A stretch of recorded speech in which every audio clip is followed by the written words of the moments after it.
एक लड़का जो कि यूपी पुलिस में सिपाही था, जिसका नाम महेंद्र था, उसकी 2018 में नौकरी लग जाती है। फिर उसकी 2021 में अंकिता नाम की लड़की से शादी हो जाती है। शादी होने के बाद उन दोनों में काफी अच्छा रिश्ता चल रहा था। वह जब जब नौकरी से आता तो उसकी पत्नी भी उससे खुश रहती थी और वह भी उससे खुश रहता था। फिर बीच में ऐसा क्या हुआ, जब वह नौकरी से छुट्टी लेके आता था तो उसकी पत्नी जब वह घर आता था तो नाराज हो जाती थी और जब वह चला जाता था तो वह खुश हो जाती थी। घर वाले महेंद्र पे फोन करते थे और कहते थे कि बेटा, तेरी पत्नी जब तू आता है तो नाराज हो जाती है, जब तू चला जाता है तो काफी खुश हो जाती है, तू पता लगा ऐसी क्या बात है। तो वह अपनी ताकत लगाता है और जो उस पे पद था यूपी पुलिस में, वह सिपाही था, उसने अपना दिमाग चलाया और उसकी जो कॉल हिस्ट्री थी अपनी पत्नी की वह निकलवाई। तो जब वह कॉल हिस्ट्रियों को निकलवाता है तो वह पूरी तरह से चौंक जाता है। वह यह देखता है कि जो मेरी पत्नी है वह किसी और लड़के से बात करती है, उससे उसके अवैध संबंध हैं। नमस्कार, मैं आपका मनीष ठाकुर, आप मेरे साथ देख रहे हैं इंडिया क्राइम न्यूज। आपका स्वागत है एक और क्राइम स्टोरी में। ये अपने उत्तर प्रदेश की राजधानी लखनऊ का ये पूरा मामला है और ये दिल दहलाने वाला मामला है और ये हकीकत घटना है। ये घटना 21 मार्च की। आप इस वीडियो को पूरा देखिए, अगर अच्छी लगे तो वीडियो को लाइक, चैनल को सब्सक्राइब करना। जब वह इस मामले की जानकारी लेता है तो वह देखता है कि उसकी पत्नी मनोज नाम के एक लड़के से काफी बातचीत कर रही है और जो बात होती है वह लंबी लंबी होती है, एक एक दो दो घंटे तक उनकी कॉल पे बात होती है। तो वह अपनी पत्नी पर सीधे फोन करता है और उससे कहता है कि तू ये क्या कर रही है, तुझे अगर मैं अच्छा नहीं लगता था तो उसी टाइम तू मुझसे मना कर देती, अब तू एक लड़के से क्यों बात कर रही है। अगर ये बात किसी और को पता चली तो समाज में हमारे परिवार की क्या इज्जत रहेगी और क्या मैं नौकरी कर पाऊंगा। तेरे चक्कर में मेरा ड्यूटी में भी मन नहीं लग रहा है। तो वह काफी समझाता है लेकिन वह नहीं समझ पाती है। फिर वह एक चीज कहता है कि तू दोनों में से या तो मुझे चुन या उस मनोज को चुन। तो वह कहती है कि चलो, अब मेरी ये आखिरी गलती है, मैं तुम्हें चुनूंगी, अब मनोज को नहीं चुनूंगी।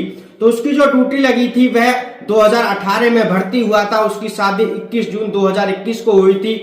तो वह अपने घर आता है, घर आके अपनी पत्नी से बैठ के घंटों बातें करता है और उसको एक फर्जी सिम देता है और फर्जी सिम देने के बाद वह कहता है कि मनोज से मेरी तू बात करा, मैं भी तो देखूं जो मेरी पत्नी उससे बातचीत कर रही है वह दिखने में कैसा है, सुंदर है या नहीं है।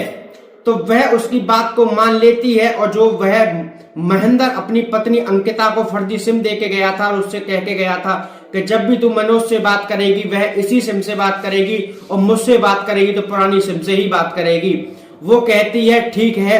लेकिन एक जो 21 मार्च को एक घटना होती है जहां एक गांव के बाहर नदी के पुल के पास दो लोगों की लाश मिलती है, जिसमें दो लड़के थे। एक व्यक्ति जो कि सुबह भैंस के लिए चारा लेने के लिए जाता है तो वह देखता है कि दो व्यक्ति जो कि पुल के नीचे पड़े हुए हैं, शायद उसे लगा कि कोई शराब पी के पड़ा हुआ है। वह उन दोनों लोगों को जगाता है, पूछता है, लेकिन जब वह उनके पास जाता है तो देखता है कि एक व्यक्ति की गर्दन नहीं है, दूसरे व्यक्ति की हाथ की जो लकीरें हैं वह कटी हुई हैं और पूरे शरीर पर खून से लथपथ उसका शरीर है, पूरे शरीर पर चाकू से वार किया गया है।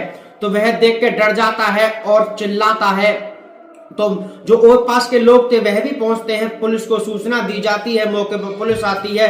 पुलिस दोनों शवों को अपने कब्जे में लेके पंचनामा भर के पोस्टमार्टम के लिए भेजती है। जब वह उनके परिजनों से कांटेक्ट करती है तो पता चलता है एक व्यक्ति का नाम रोहित राजपूत है, जिसकी उम्र 26 साल है और वह रेलवे में उसकी नई नई सरकारी नौकरी लगी है। घर वाले काफी खुश थे, लेकिन ऐसा क्या खुशी हुई कि उनके घर में जल्द ही मातम बन गया। एक जो मनोज नाम का जो लड़का था वह उसका दोस्त था। मनोज की उम्र 23 साल थी और रोहित राजपूत की उम्र 26 साल थी।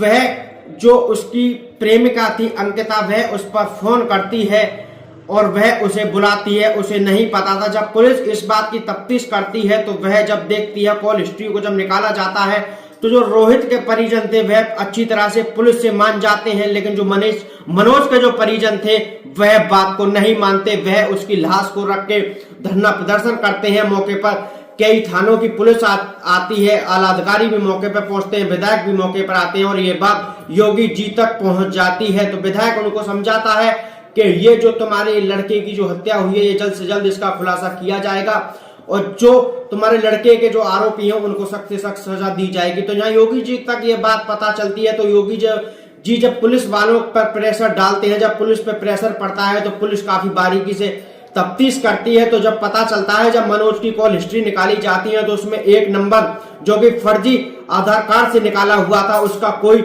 आइडेंटिटी कार्ड ही नहीं था। पुलिस परेशान हो जाती है, वह देखती है कि एक नंबर इस पे एक जिस दिन उसकी हत्या हुई 35 बार उस पे फोन आया है और जो कॉल में जो लड़की की आवाज सुनाई दे रही है वह कौन लड़की है और कहां की रहने वाली है। पुलिस इस बात को देखती है, 2 घंटे 4 घंटे बीत जाते हैं, दूसरा दिन निकल आता है तो पुलिस और जब बारीकी से पूछताछ करती है, जब देखती है कि एक नंबर और जिससे पहले कॉल आती थी और आनी अब बंद हो गई है, तो पुलिस उस पे पहुंचती है तो देखती है कि वह अंकिता का नंबर है। जब पुलिस उससे काफी बारीकी से पूछताछ करती है तो अंकिता नई नई कहानी बताती है, लेकिन पुलिस के सवालों के आगे अंकिता पूरी तरीका से हार जाती है।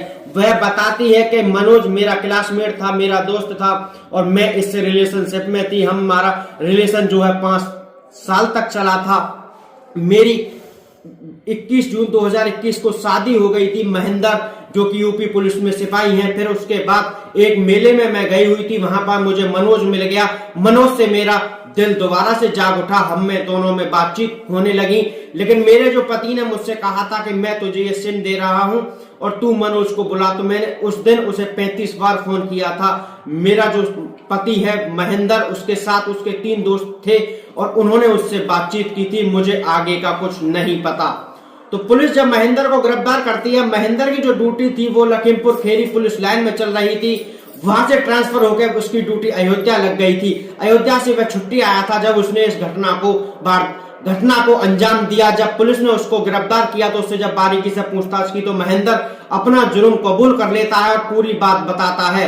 वह बताता है कि जब मैंने अपनी पत्नी ने मुझे ये बात बताई थी कि मेरा संबंध मनोज से है, तो मैंने उसी दिन ठान लिया था कि मैं मनोज की हत्या करके रहूंगा। मुझे मनोज जिंदा नहीं बल्कि मरा हुआ चाहिए। लेकिन एक जो उसके साथ रोहित आया था दोस्त, वो खामखा मरा।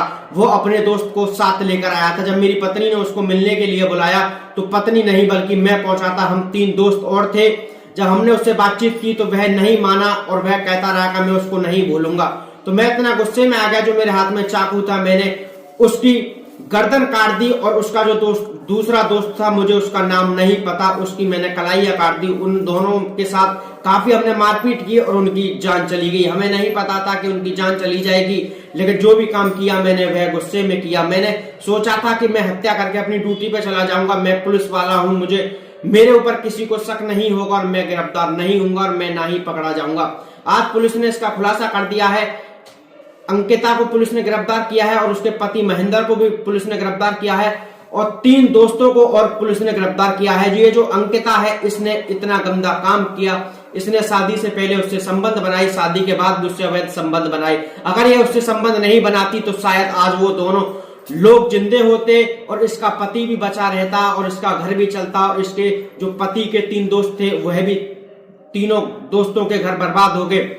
एक लड़की ने 5 से 6 लोगों के घर को बर्बाद कर दिया। आज पुलिस ने इन 5 आरोपियों को गिरफ्तार कर कार्रवाई कर जेल भेज दिया है और पुलिस आगे की विभिन्न कार्रवाई कर रही है और इनको जल्द से जल्द सजा दिलवाई जाएगी। आप देख सकते हैं इस तरीका के जो लोग हैं वह इस पृथ्वी पे भी हैं। जहां पुलिस वाला ये सोचता था कि ये जो मैंने गुनाह किया है इसकी सजा मुझे नहीं मिलेगी, लेकिन कानून सबके लिए बराबर है, चाहे वह जज हो, चाहे वह कोई पुलिस वाला हो, चाहे वह कोई एमएलए हो। तो आपको ये कैसी लगी क्राइम स्टोरी? अपने उत्तर प्रदेश की राजधानी लखनऊ की ये पूरा मामला है और ये 21 मार्च 2025 की ये पूरी घटना है, जहां पुलिस ने इसका खुलासा 23 मार्च को कर दिया था। नमस्कार, मैं आपका मनीष ठाकुर, वीडियो रिपोर्ट।